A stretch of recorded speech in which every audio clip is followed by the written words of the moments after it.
We are making a black grouper bok choy quinoa and a ginger Napa cabbage. To make the ginger Napa cabbage, start off by getting a Napa cabbage, cutting it in half, and making diagonal cuts.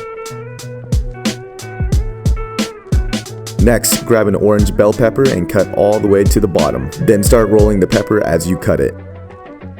And we're only using half the pepper for this recipe. Slice the pepper super thin. Grab a red onion and cut it super thin as well. Next, get a ginger root and peel the skin and get rid of it. Slice the ginger root super thin as well. Now line the sliced ginger root on top of each other and slice it super thin again.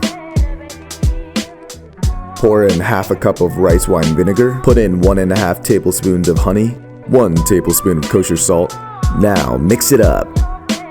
Next, we're gonna make bok choy. The top and bottom of this one is already cut off. Slice it down the middle, take the stems off and throw them away. Line up both halves and slice. Now for the black grouper. For this recipe, we are using a 5-ounce portion. Get your pan hot at about 80% heat. Season it with kosher salt on both sides. Get Creole seasoning on both sides as well. Now get canola oil in the pan and let it get hot for about a minute. Put the grouper in the pan and cook for about 1 minute on each side. But before you flip it, put in 2 tablespoons of unsalted butter. Cook for another 15 seconds, then flip. Now baste it with butter for about 40 seconds. Then put it in the oven at 400 degrees for 7 to 9 minutes. Next up, we got the bok choy quinoa. Get your pan nice and hot at 70% heat. Put in 2 tablespoons of canola oil. Put in the bok choy. Stir for 20 seconds. Put in chopped garlic. Stir for 40 seconds. Put in 1 cup of quinoa. Stir for 20 seconds. Pour half a cup of coconut milk. Stir for another 20 seconds. Put in half a stick of butter and stir it in until the butter melts. And now we're ready to plate.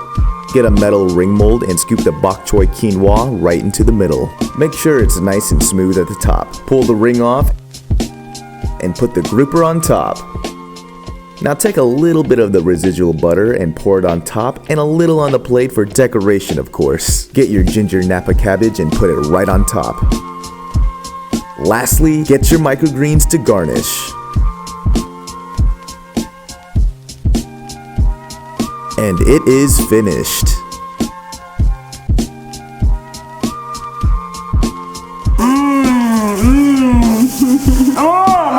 Oh my gosh, that's to die for. That is good.